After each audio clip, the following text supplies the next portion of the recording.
Amagambo mu Ivanjiri ntagatifu ko yanditswe na Luka.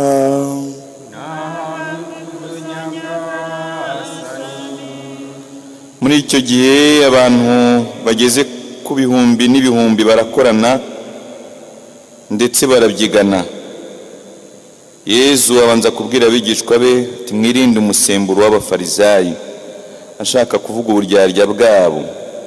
Rongera ati nta kintu gihishe kitazagaragara, nta n'igihishiriwe kitazamenyekana, kuko ibyo mwavugiye mu mwijima bizumvikana ku mugaragaro, n'ibyo mwavugiye ahiherereye mwongorera bizatangarizwa ahirengeye.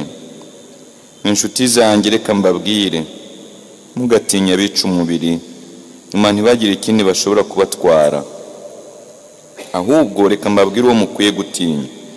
Mutinya umara kwica agashobora no kubaroha mu nyenga y'umuriro. Kuko ndabibabwiye uwo nguwo muzajye mumutinya. Mbese ibishwi 5 ntibigura uduceri 2?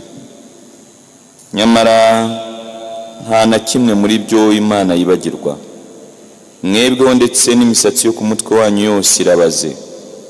Mugatinye rero, murushije agaciro ibishwi byinshi. Iyo ni Ivanjiri ntagatifu.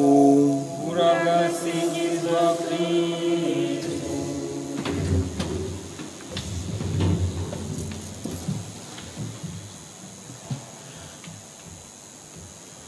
Se muri iyi si hari umuntu dukwiye gutinya?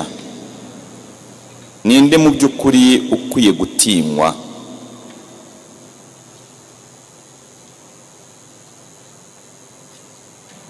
Ijambo ry'Imana riti murushije agaciro ibishwi byinshi. Aya magambo yavuze iki?